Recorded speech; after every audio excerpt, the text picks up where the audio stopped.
Today's daf we're going to be learning is Yevamot Lamed Aleph. We're going to shift gears a little bit today, mostly out of Yibum direct, relationships, this, that, although it's still connected and it's a bit of a different style daf, just to give you a little bit of preparation. Okay, today's daf is sponsored by Daniel and Sarah Borelowitz in honor of their granddaughter, Matalon's bat mitzvah, Mazal Tov.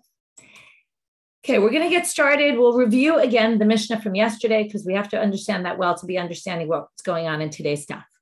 We had a case where a man betroths a woman, misafek, meaning he throws her the shtar kiddushin. Remember, one of the ways you can get married, we don't do this generally, but is by a document, kind of like a get document, but a kiddushin document. He throws it, and the way the commentary is explained, I didn't get into this yesterday, but there's exactly 8 cubits of space between him and her, and it fell right in the middle there, and we're just not sure, right? Maybe they left the place and nobody measured, so we don't know. So now the question is, she is possibly married, possibly not married. And the Mishnah had said, Kulan referring back to the 15 women in our first Mishnah back in the beginning of the Masechet, the 15 arayot. Let's say you're in this situation. You're one of those 15 arayot, meaning when this person who is possibly married to me, possibly not married to me, dies, and without children, and I fall to Yibum to his brother, possibly, we don't know. So theoretically, if he had another wife, if I'm really married to him, then the other wife would be exempt. If I'm not married to him, then the other wife is obligated to do Yibum. So since we don't know, what do we say? They do chalitza, not Yibum. The second case was Safek Gerushin. And then it said, and by the way, the Mishnah said, and we're going to come back to these words later, this is the case of Safek Kiddushin, which sounds like this and none other.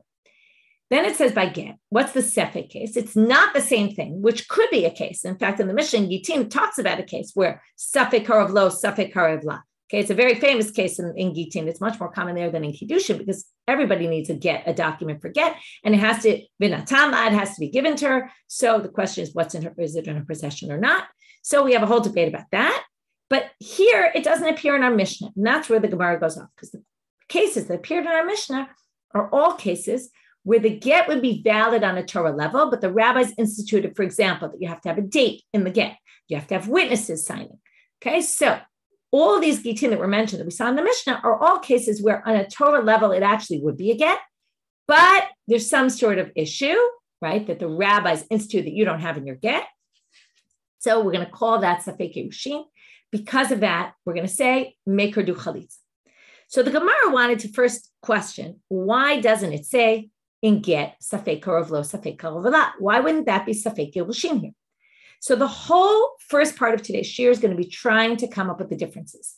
Okay, maybe I should give away the punchline, but in the end, this will just help you understand where we're going, because it's not the most complicated stuff, but it is a little dizzying because we're going to keep going back and forth. So I'm going to keep you focused. In the end, we're going to say, really, the get case is included, okay? Even though it doesn't say so. And when it says Safek Kiddushin, Safek harav lo, Safek harav la, it means and Gerushin as well. And then in Gerushin, it adds a unique case that's only Gerushin and not Kiddushin. And that's, in the end, the way they're going to understand this Mishnah. But for a very long time, until we get to Amud Bet, I believe, until we get to Amud Bet, we're not going to understand it that way. Right now, we're going to try to come up with theories as to why Gerushin is different from Kiddushin. So what we saw yesterday was the Rabbi said, this woman, okay, Safek Kiddushin, now Safek Gerushin. Now the main word you have to understand today is chazaka. What is chazaka? And we're going to this is why I say we're kind of out of the realm of Yevamot now, because yes, it's a Yibum case, but we're dealing with his laws of the courts and how the courts determine Sfei code and things that we don't understand, right, that we're not sure about. So one of the principles they use is chazaka, meaning what's the presumptive status of this person? So if you're Safek Kiddushin, your presumptive status is you're not married unless you can prove that you were married. If you're divorced, if you want to prove that you're divorced, your presumptive status is you're married. And in order to get out of marriage, you have to prove that you have a good divorce. So there's a huge difference between the Kiddushin and the Gerushin. Because let's take our case. We have this woman who's Ereva. We don't know if she's married or not. If she's married, she exempts the tzara. So the Safek Gerushin case is, we don't know if she's married or not. We're going to, right, let's say Safek harav lo, Safek harav la. We don't know if she's married or not, because we don't know if she's divorced, really. Her presumptive status is she's married. That means her presumptive status exempts the tzara. With Kiddushin, it's the opposite. Her presumptive status is that she's not married, because unless we can prove she's married, we don't know that she is married. If her presumptive status is she's not married, then the tzara is obligated in Yibum. So that's going to be the distinction. That in the end, okay, and that's what, so first Rabbah says, Isha zo b'chezkat ter lashuk omedet. This Safek Gerushin, she's presumably married. If she's presumably married, the tzara can go marry anyone she wants. And Ana misafek atabala oscha al taslani misafek. We're not going to make her do chalitza because she's basically, right? She's basically exempt because again, the presumptive status says. So Abaye says, I don't get what you're saying though. You could say the same thing in Kiddushin, which would be what? Presumptive status says she's not married. If she's not married, then the tzara should be able to do yibum because there's no erva here. So that's what Abaye asks. If she's b'chezkat ter liyabam omedet u'misafeket habal oscha al taskani misafek. The whole basis of all this is the chalitza is an in-between. In between what? Either you don't have to do yibum at all, or you can do yibum. So with the gerushin, we're saying, right, her presumptive status is she doesn't have to do yibum, so we're not going to make her do chalitza. In which case they say, well then, why are you making her do chalitza? In the Kiddushin case, if her presumptive status allows you yibum, you should be allowed to do yibum. So they say, hatam lechumra. Okay. The difference between no yibum and chalitza is not the same as, no yibum and chalitza is not the same as yibum and chalitza. Yeah, theoretically, she's supposed to do yibum, but let's just be stringent and make her do chalitza. That's a good solution, right? That is okay. If you're supposed to do yibum, make her do chalitza. We've seen that in a whole bunch of cases. To which they say, well, that's a dangerous chumrah. Why is it a dangerous chumrah? Because hi chumrah dati l'dei kulam. Okay, this is a little bit complicated, this situation, so focus with me. If we say that the tzara has to do, can't do yibum and can only do chalitza, that's going to make people think that really, what? That really the kiddushin was a good kiddushin. Because if the kiddushin was a good kiddushin, if the kiddushin wasn't a good kiddushin, right? If it's really safek, then what? Or let's say the kiddushin wasn't a good kiddushin and we go by chazaka, the woman's not married. So then the tzara can do yibum. So the fact that we make her do chalitza and we don't allow yibum, you have to remember, this is the main thing. The fact that we don't allow yibum is going to make people think that the kiddushin is valid. Because if the kiddushin wasn't valid, then she would be allowed to do, the tzara would be exempt. The tzara would be obligated in yibum and would be allowed to do yibum. So what kind of mistake could you come to? The main thing is that when we say you can't do yibum, only chalitza, that's going to send a message to people that this isn't a safek kiddushin, it's a vadai kiddushin. That's the main thing. So let's say, now they're going to come up with a bunch of crazy scenarios. Let's say the man before he died, he was married to me, let's say, and then he goes ahead and marries married to me, misafek. We don't know if I got the kiddushin or not, if it was karov to me, karov to him. We don't know. Then he went ahead and married my sister. Okay, why he did this, we don't know. But he went ahead and married my sister. Then he dies. Then what happens? Then we say, well, he was also married to somebody else. Okay, that tzara is going to be, can't do yibum, we tell her. Okay, you can't do yibum. Now, but when we say you can't do yibum, that's going to mean that people are going to say, oh, that must mean that my kiddushin was a valid kiddushin. And that's why, because now remember, I'm erva to Shimon, his brother. That's where we're up to. It's a case where I'm erva. There's a lot of details to this case you have to remember. I'm not allowed to do yibum. So, excuse me, the question is, can I exempt the tzara? So if we say the tzara can't do yibum, then that means I must have really been married. Now, if people come and get that message and they think I was really married, what's the status of his marriage to my sister? That marriage, people are going to, now, what the status of that marriage, in fact, in reality, if I'm safek mekudeshet to him, then my sister's marriage to him is safek mekudeshet because she can't marry him if I'm married to him, right? So if she married him after I married him, it's not a valid one. But if she married him and I wasn't married to him, it's valid. So since we don't know my status, we don't know her status. But if, when we do this Yibum thing, and we say, but Sarah can't do Yibum, people are going to say, it must be I was Vadai married. If I was Vadai married, his Kiddushin to my sister is basically nothing because it's Yisur Karet, and Yisur Karet ain't Kiddushin Tofsim. So the marriage is nothing. So that's the first option. So again, let's read it inside. Zimnin da'azalhu makadesh le'achota Kiddushay Vadai, right? He'll go marry my sister, a good Kiddushin, or Inami, or potentially there's another issue. Zimnin da'ate achero makadesh le'ledidei Kiddushay Vadai. Or let's say someone came and betrothed me after my Safek Kiddushin. And now the question is, when we go ahead and say that Sarah is exempt, what will we say? Since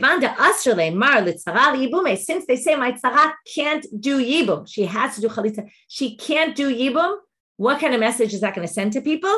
Amre dekama Kiddushin ubatra lav Kiddushin. They're going to say, oh, it must be the first Kiddushin wasn't a Safek, it was a Vadai, which means that the second Kiddushin is irrelevant. So that means my marriage now, my betrothal to the second guy is basically nothing. Now, it's not true, though. It's a Safek. And if I want to get out of that marriage, I need a get. But people will think I don't need a get. I'll just be free. And they'll rule that I'm free because they'll assume that the first Kiddushin was a definite Kiddushin. And then I'm going to end up being really a possibly married woman and I'll go marry somebody else. So basically, there's a problem. This is what we're basically saying. It's a little bit convoluted.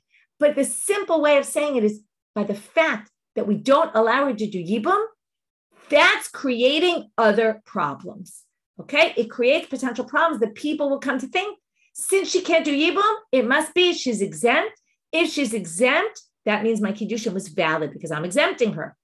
And then my Kiddushin being valid could have ramifications on other potential Kiddushin that happen after that are really all cases of doubt, which would mean you need to get out of it, which would mean you're a suffocation ish. There's all sorts of ramifications. So then the Gemara says the obvious, which is, well, it's not like we're exempting the tzara. What are we doing? We're saying you can't do Yibum, do Chalitza. So the Gemara says, what are you worried that they're going to assume the first one wasn't Safek Kiddushin? Kevan de kamitra Chalitza, meidiyada de chumra ba'amahu. Everyone's going to know this is just a chumra, right? The whole problem, this is fascinating because this is a whole different thing, which is the problem with being machmir is that people will think it's the law, right? That's the issue here.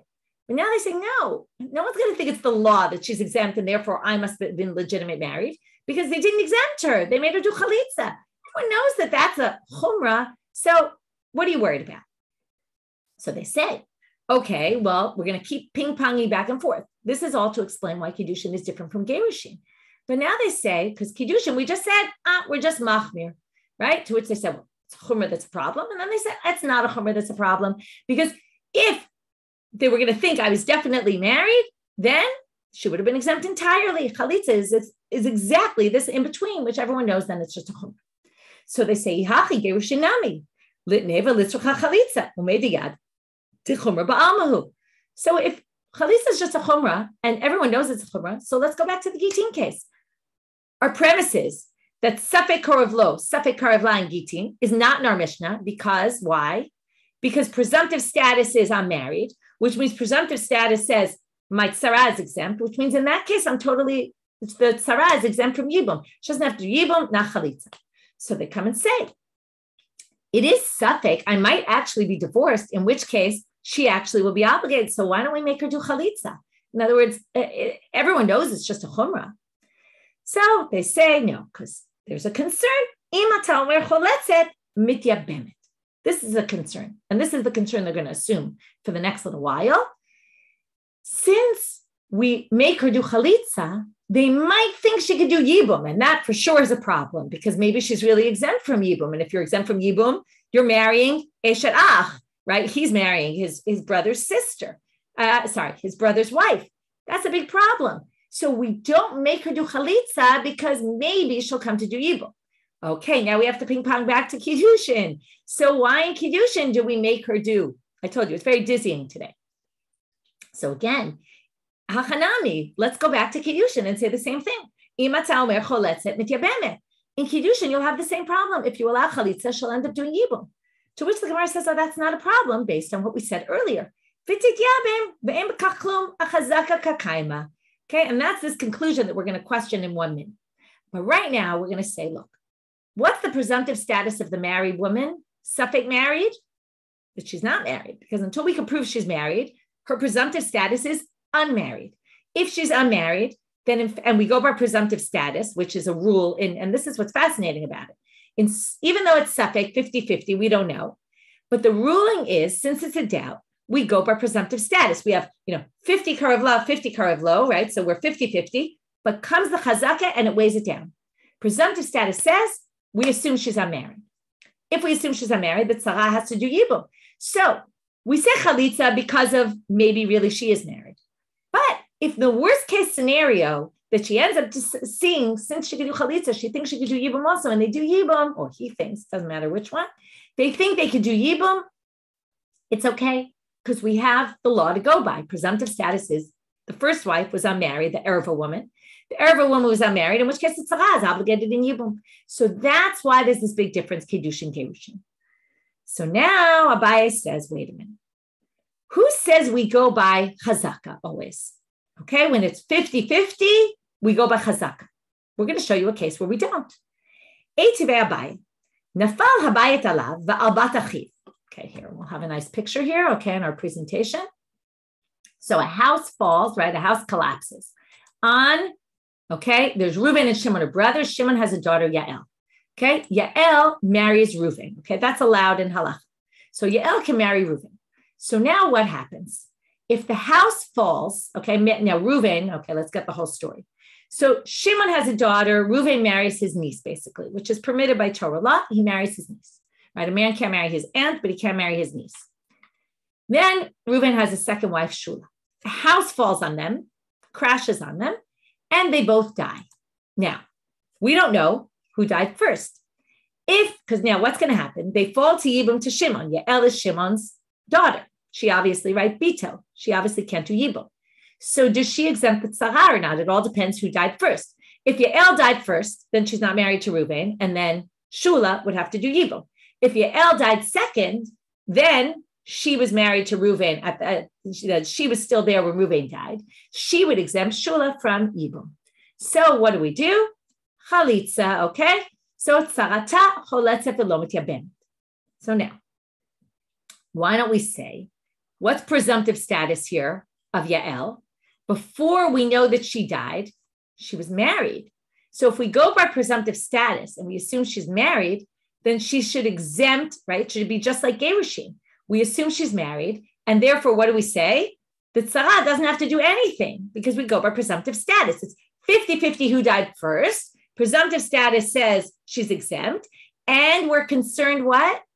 Well, maybe make her do chalitza out of chumrah, but if we do that, she might think she can do yibum, and that for sure she can't do, so that would be the problem. But that's not what we say here. We say she does chalitza. So, amai. Really, the tzara based on chazaka should be able to go marry anyone we want. Right? Don't make her forbidden because of a suffix. And if you want to say, let's just be machmir on her and make her do chalitza, again, what's the problem? And this I already just told you. If you make her do chalitza, she might think she could do yibum, and that's going to be a big problem. So what basically the question is, why are we distinguishing between, if you're right about gerushin, that it all goes on presumptive status, and then we're not going to be machmir because maybe you'll end up doing yibum by accident? That's not the case here. Why do we distinguish? So the first answer is, gerushin de shchiche gazru b'hu rabbanan, mapolet lo shchiche lo gazru b'hu rabbanan. Gerushin is much more common, right? Even though you might think get wasn't so common in those days, it was clearly much more common than a house falling down on someone and killing. Let's say even if houses fell down, often killing people that they fell on and killing two people exactly at once. And this is a rare situation. Whereas gerushin is much more common. So again, this is all exera, because theoretically they could have just been said, do chalitza, but they didn't want to because they're worried maybe they'll do yibum. That exera is only going to be relevant, right? Rabbis only make ordinances when there's a group, when there's a common, when it happens often, and not when it's a very rare case. So that's our first answer. Second answer, inami, gerushin, here's another very interesting answer. Gerushin, de kaima erva de kamuchach, b'tzarata kamitzracha lachalitza, amru kama be'rabbanan begita de gita ma'al yehu. The concern is that if we allow chalitza, people will think that the get's a good get. And then, right, because the whole question is we just don't know, is it a good get or not? If they see that we require chalitza, they might think that you can even do yibum because they'll say, oh, the get must have been a good get. That's reasonable that might happen. But the same thing won't happen, and then they might come to do yibum for the tzara. But the same thing's not going to happen with this mapolet. Mapolet, when the house falls, mi kamabu rabbanim b'mapolet, what do the rabbis presume that there are prophets, that they know exactly who died first, that they can determine that? That's not, these are two different sfekot. Safek of, was it closer to him, closer to her? Theoretically, it could be something that was known or someone could have figured out. But who died first? Everybody knows it's a safek that we can't resolve. So that case, we're not worried they're going to say, oh, it must have been vadai, that she died, they would have to be that she died first, and therefore the tzara can do yibum. Nobody's going to say that because everybody knows that when the house fell, nobody has any clue who died first. So therefore, the same concern is not true there. So we've resolved that issue. So we're back to that we have a difference between Gitin and Kiddushin. It's based on the fact that the presumptive status of the Gusha is that she's an Eshet Ish, which would mean that the tzara is really exempt. And if we would say, just be on the safe side and do chalitza, they might come to yibum, and that would be a problem. When it comes to Kiddushin, if they do yibum, it's not a problem because presumptive status is she wasn't married, in which case the tzara can do yibum. Okay, that's what you have to keep remembering. So now, let's go next. Now they say, wait a minute. And here they're going to have a much bigger problem. So really you're going to say with gerushin, safek karav lo, safek karav la, it's not in the Mishnah, and you don't do yibum, you don't do chalitza even, nothing, right? That tzara can go marry anyone she wants? Really? Milo tnan, does it not say in the Mishnah? In gitin, v'hatnan, v'haita omeda bereshut harabim. Okay, they were standing in the public domain.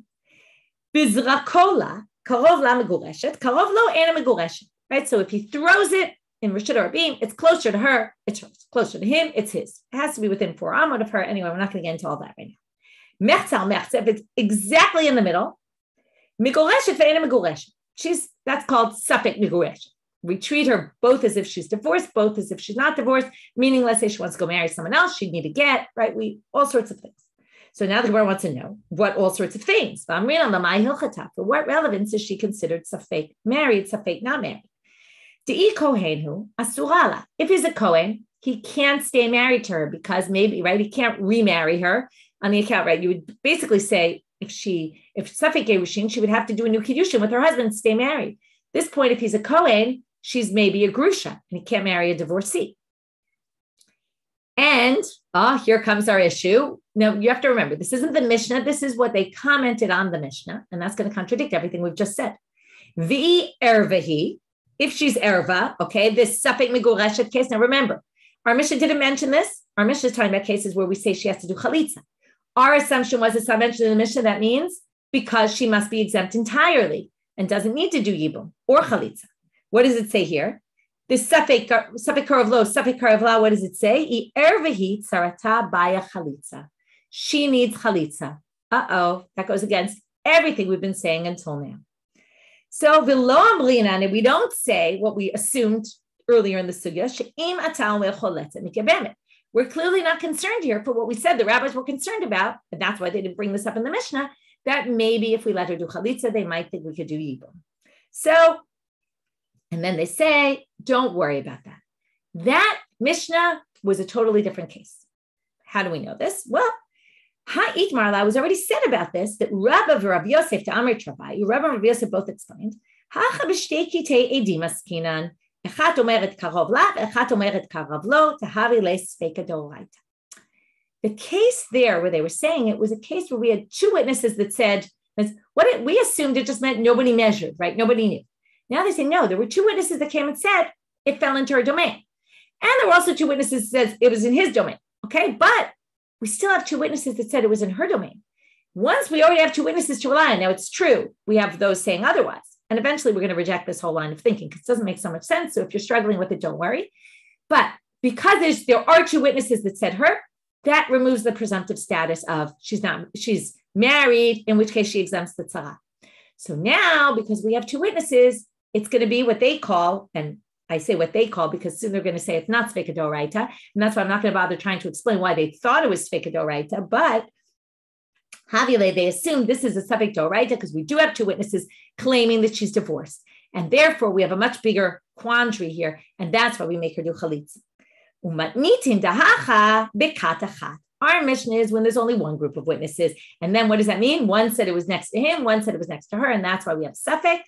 And that's a Safek on a rabbinic level. So now they say, wait a minute. How do you know our mission is talking about one group of witnesses? So they say, because do me the Kiddushin, because it's just like Kiddushin, where we only have Ma b'Kiddushin katachat, af gerushin v'katachat.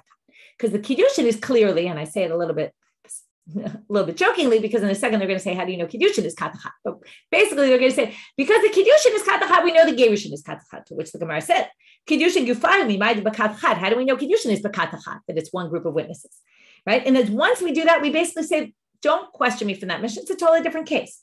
So they say, Dilma b'shtei, maybe the Kiddushin also had two witnesses, two groups.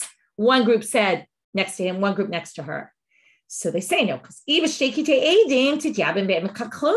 we had two kitei edim, then again, you end up with a case where there are two witnesses saying it was closer to her, which means closer to him, which means she's not married, which means she can do the tzara can go do yibum, and there shouldn't be an issue. So the Gemara says, what are you talking about? What about the other two witnesses? In other words, they keep focusing on only one aspect, right? What about the other side? The other side also has two witnesses that say maybe she was married, and then you're going to say she could do yibum? What are you talking about? So they say the two, and furthermore, we have another question. This is what I said before. It's not clear it's Sfeika Doraita. If you have two kitei edim, it is also a Safek Derabanan. It's no different from one Kat of Edim. And Rinan, why? Okay, Trey Labahade Trey, but Isha Ukma Chazaka. It's the exact same thing as we've been saying all along. And there's no difference between these cases, because in the end, we'll say if you have two saying this, two saying that, it's basically as if we have nothing. And then, which is no different from two people. One said this, one says that, which also. And where do we go by? We go by the Chazaka, the presumptive status. How do we know that this is the case? Because we're going to prove it from a case. Okay, just like we have with the property of Beis Shatya. Okay, this is a person's name. Bar Shatya, the son of Shatya. And so we're basically learning Yibum from Dine Mamano cases, okay, monetary law. The Bar Shatya is Zavin Nichse. He sold his house, let's say. Two witnesses came and said he was clear-headed when he did it. He was insane at the time. His head wasn't with him. He wasn't fully thinking, and therefore the sale is invalid. So we basically have two different, right? Two witnesses saying this, two witnesses saying that. Okay, two versus two. Everyone's out the window. We're back to zero. Starting now at Amud Bet. And the land goes to its presumptive status. Now, where was the land before it was sold? In Bar Shatya's possessions. That means he gets to keep it. So what do you see here? It doesn't matter two kitei edim. It doesn't matter one kat edim. Now we're stuck. Because based on Gitin, that's Sugya and Gitin, it seems very clear that case should have been in our Mishnah as well. Okay? So everything we built until today is now rejected. Because really, there's no difference. Okay? And we should have from there, that's Sugya, it's clear. Safek harav lo, Safek harav la. We said, what's the relevance? That we say she's Safek megureshet. The relevance is that her tzara needs to do chalitza, which is exactly the law in our Mishnah. So we're stuck. So now we're back to saying, what's the question? Why didn't it say so in the Mishnah? So Abaye has a pretty easy answer. El amar Abaye yagid alav re'o. This is a pasuk from Eov. We quoted this recently also in some other context, which means its friend will testify about him. Okay, which means whatever it said by Kiddushin is going to be true for Gerushin, okay? So he says it like this. Tana b'Kiddushin v'wadin l'Gerushin, and Tana b'Gerushin v'wadin l'Kiddushin. The Mishnah gave a case of Safek Kiddushin, and it gave a case of Safek Gerushin, and what it meant is, what was said about Gerushin is true for Kiddushin, and what was said about Kiddushin is true for Gerushin, just didn't repeat them, okay? And then that resolves it. That case is in the Mishnah, and then we would say basically just do Chalitza to be on the safe side, and then we basically reject the whole logic that we're worried maybe she'll be mityabem. They seem to not really be concerned for that. So now Rava says, there's one problem I have with your theory. Amale Rava Yagid alav le'o, my zeu de katane. Remember when I read the Mishnah, I specifically said, it says, this is the case of Safek Kiddushin, and this is the case of Safek Gerushin, which sounds like this and nothing else. So what do you do with that? Ela Amar Rava, Rava says, I'm going to edit a little bit what you said. Kol sheyesh b'kiddushin, yesh b'gerushin. Everything Kiddushin is true for Kiddushin is true for Gerushin, meaning the Safek Kiddushin case is also true for Safek Gerushin. So the zeu word there, don't take too literally, okay? The yesh b'gerushin ma she'en b'kiddushin. The zeu, okay, so now, sorry, I said a little wrong. I'll explain it right now in a second. But the things that are listed for Gerushin are only true for Gerushin and not for Kiddushin. Okay, so then one of the zehus is really not valid then. Zeu de Gerushin lav dafka. When it says this is Safek Gerushin, it doesn't mean this and nothing else, because there is another case of Gerushin. So what do we do with that zehu? And the zeu b'kiddushin is in the right place. It says only this in Kiddushin, because all the cases of Gerushin, if you didn't put the date in the get, which we're going to see in a minute, but that's the relevance, the Kiddushin is still valid. Okay, if you didn't put it in the Kiddushin star. So it's what it says for Gitin isn't true for Kiddushin. And therefore, since it said Zeu b'Kiddushin, so because of the literary structure of the Mishnah, Tananami Zeu b'Gerushin. So since they wanted to make everything parallel, they put the word Zeu for Gerushin, but it doesn't really mean this is the only case of Safek Gerushin. Okay, with that, we basically finished the section. Zeu the Kiddushin, the Me'ute Mai. We have one last thing. What does Zeu the Kiddushin come to exclude? Le Me'ute Zman deleka b'Kiddushin. Comes to say you don't need Zman in Kiddushin. So if you didn't have Zman in the star of Kiddushin, let's say you betrothed a man betrothed a woman with a star, which is a way you could do it with a document, and he didn't write the date, it's fine. That's not Safek Kiddushin. You're definitely married or definitely betrothed. Now, so I said we finished the sugya. So in the end, we finished the whole thing that we've developed, which is in the end, Safek Gerushin is part of the Mishnah, and you would have to do chalitza, and that we basically proved from the Mishnah in Gittin and the explanation of the Mishnah in Gittin. Now we have one other thing left to finish up, though, before we get to the next Mishnah, which is Mipnei ma lo tichnu zman b'kiddushin. The same way the rabbis put zman in a get, why didn't they say you have to have a date in the Kiddushin document? So it depends on why you think there's a date in get. And there's a big machloket about it. There's property of the woman that becomes, there's different property of the women and the men. You can look at this on your bookmarks. There's nichse malog, nichse tzon barzel. And there's a difference between nichse malog. He has rights to the proceeds of the crops while they're married, right? Anything that's grown, he gets proceeds of. But then when they get divorced, it goes back to her.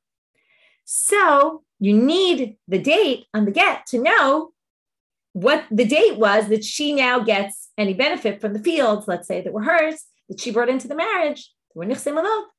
Okay, we need to know who gets the proceeds. So that's why the date's important. That's one reason. Another reason the date is important is a machloket.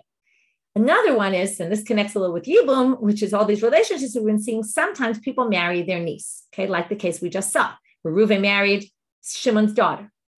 Now, when you're married to your niece, and let's say she goes and sleeps with somebody else, because you're related to her, you feel bad for her, okay? You're not as angry as if she cheated on you and she's just some random woman. But again, this is the way the Gemara understands it. You might have more sympathy for her, and you might want to save her, so the witnesses are going to come to court, and she's going to get killed, right? She's going to get the death penalty. So you want to save her from that death penalty. So what are you going to do? You're going to claim, you're going to give her a get, and then say, oh, the date of the get predated the event, right? The znut. So because we're worried that someone might do that, we make sure you put a date in the get. So those are two possible reasons. So now let's try to attach that to Kiddushin. If it's because of the proceeds, then we understand why you don't need this for Kiddushin. Because arusat, late peri. Because when you betroth the woman, you're only engaged to her. He doesn't get the proceeds yet. So it's irrelevant to this. That's why you wouldn't need to get the date on the Kiddushin. But litaken zman, period. So they say, if you say it's mishum bata chotel, the same thing could happen when they're married. She ends up in this relationship with someone. And then people say, oh, well, you were married. And then they say, oh, no, the marriage happened after the event. Okay, we weren't actually betrothed before that. We were betrothed after. So you would need a date in order to prove so we could know really what the truth is. So they say, well, it's true, maybe you would need that, but the fact is it wouldn't cover a lot of the marriages. Why? Because, right, in get, the only way to do a get is with a document. But in Kiddushin, in fact, right, when was the last time you went to a wedding and you saw someone betroth a woman with a document? Nobody does that, right? So because most people do it with money. So first they start off and just say, well, some people do it one way, some people do it the other way. So therefore, this wouldn't be a great solution because you'd end up with a lot of people who don't even use the shtar. Therefore, okay, that's why, because it wouldn't cover all the cases anyway, so they didn't bother. Right now, let's assume it sounds like it's almost 50-50 or something. So Amarle Rav Acha B'Reid Rav Yosef the Rav Ashi the Ha'avda. But wait, I'm going to disprove you. Eved. In Eved Knani, De'ika Dekane B'Kasba V'ika B'Shtara. There's two ways you could acquire an Eved Knani, either with Kesef or B'Shtar. V'Tikum Rabbanan Zman. And the rabbis said you have to put a date down. So there, you see, some people do it with money and then there's no shtar. So why they institute in shtar when it's not all the cases? To which the Gemara answers now it's a percentage game. Hatam ruba b'shtara. Most people, when they acquire, right, and here if people are bothered with women being acquired with money or documents, in the end, right, slaves, which again is an issue in and of itself. We don't even have slavery nowadays, but in those days there were slaves. They were acquired mostly with documents because it's more like a purchase. When it comes to a wedding, it's less like a purchase, and that's why we don't do it with the shtar. So therefore, there it's ruba b'shtar, so they instituted duzman. Hacha ruba t'kaspa. Most people get married with money or something that has, monetary, right? We do it usually with the ring. Therefore, it's not an issue. Okay, that's why they did. That's answer number one. Answer number two to the basic question of why there's no zman in kiddushin is ibayt ema mishum delo efshar. It's not possible. What does that mean? It's not possible. Well, it's not going to help. Why? Well, the whole question is who's going to keep the shtar and who's going to make sure nobody messes with the shtar. You can erase, right? So, lincha gabei day. If we leave, lincha gabei da. If we leave, sorry, skip those words. What are we going to do with the shtar? Lincha gabei da. If we leave it in her possession, well, she's the one who might end up sleeping with some other man. So machkale, she'll just erase it. Lincha gabei day. If we leave it with the husband, well, we said he was suspect also. Zimnin debata choto mechapele, right? If it's her, even if she's not married to her uncle, she'll try to save her life by erasing it. If it's him, he might have mercy on his wife, right? Now, by the way, this could be anyone could have mercy on his wife. It's not just if they're related. Could be, could be that, it could be not. Lincha gabe edim. Well, let's leave it with a third party. Okay, here's something really interesting, which I don't have time to go into, but Gefet this week is all on this topic, which is really interesting. The edim, if they remember the date of the wedding, we're presuming these are the witnesses who watched the wedding happen, the kiddushin happen, the betrothal. If they remember, come testify based on their memory. We don't need zman and shtar. It's not going to make a difference. They'll remember. V'ilo, and if they don't remember, zimnin dechazu miktava va'atu misad. If they don't remember, what will they do? They'll come to court and say, I don't remember. But if they see it in the shtar, they'll say, oh, based on what it says in the shtar, they'll come testify. Now, that's not acceptable testimony. How do we know that? Rahman Amar, the Torah says, mipihem. You have to hear it from their mouth. And lo mipik tavam. A witness can't testify based on something they see written. It's almost like hearsay, right? You can't testify by something you heard somebody say. You also can't come to court and testify based on something that you see written. Okay, it's a fascinating topic. Why the Mepharshim will go crazy? Because what do you mean? You don't need witnesses. Just bring the document. The document itself should function as a witness. So we don't know why that is. But, okay, commentaries come up with all different answers. I'm not going to go into that right now, but that's another question on the sugya. But the point is, a witness can't come forward and say, I know it was on this date because I saw it written in the document. And that's why the date won't help us if it's in the hands of the witnesses, because they can't testify about the date anyway. So then they say, wait a minute, ping pong back to Gerushin, and this is going to be like we've been doing all day, and this is the last line before we get to the next Mishnah. Why don't we say the same thing by Gerushin? How's this man going to help us? She'll have it, he'll have it, they could erase, they could mess it up, blah, blah, blah. Well, huge difference, and this goes back full circle to where we started. Hatam lahatzela didakate, hacha lechova didakate. The document of divorce, the document of marriage, we think of them as two sides of the same coin, but they're very different, because a document of kiddushin is coming to basically say you're married, which means you're in bad shape here because you did znut with someone, right? The document, and therefore, basically, if she erases it, okay, and then we get wind of the fact that she's erased something and we invalidate the document, then that's great for her. In other words, then she's not even married at all. So basically, she doesn't care to erase it. If they get wind of the fact that she erased something, like they won't have any way to prove what date it was. And basically her presumptive status is unmarried, which is going to help her in this case. But a get, the get is there to protect her, to say I'm divorced. So if that's the case, she's not going to start erasing a date because it'll screw her basically, because we don't have a date, we're going to have to presume you were married. And if we presume you were married, right, it goes all by presumptive status. So we're back to where we started with the whole presumptive status. That's why we put the zman and get, and we're not worried that someone's going to fiddle with the date and the writing, because it'll only mess them up. Okay. So therefore that's the conclusion. All right. I see you're asking questions. Why don't we put in a beit din? It's the same question as why aren't the signatures just enough? And it's a question the commentaries ask. You can look in your Gemaras, there's extra commentaries. We don't have time to go into this, but this is a question that's asked. It's a bit of a weakness in the sugya. Okay. Last case for today. And here we have some pictures. We'll do the Mishnah and then we'll start with the Gemara tomorrow. This is pretty straightforward and easy. Our next case is Shlosha Achim Nisuin Shalosh Nochriot. 3 brothers married to 3 random women, okay? None related to each other. Meit echad mehem, v'asaba sheni ma'amar. So Reuven dies, and his wife Yael does ma'amar with Shimon. So now we have Shimon married to Shula, and Yael is somewhat married. It all depends on how seriously we take ma'amar. Umeit, remember, ma'amar, we generally say on a doraita level is nothing. On a Rabbanit level, they're married. So now, if Shimon dies, now here there's no erva issue. We're out of that because nobody's related to each other. But we now have a problem that Shula and Yael both fall to Yibum to Levi. However, there's 2 options. Either Reuven is right, Yael is still connected to Reuven because she only did ma'amar with Shimon, and that's not significant. So she has to do Yibum from Reuven. Or she's married to Shimon, in which case only one of them needs to do Yibum. Right? So now it says, Shene'emal, why is this Elu Chotzot v'lo Mityamot? So we have them do Chalitza, Shene'emal umet echad mehem, Yevama yavo aleha.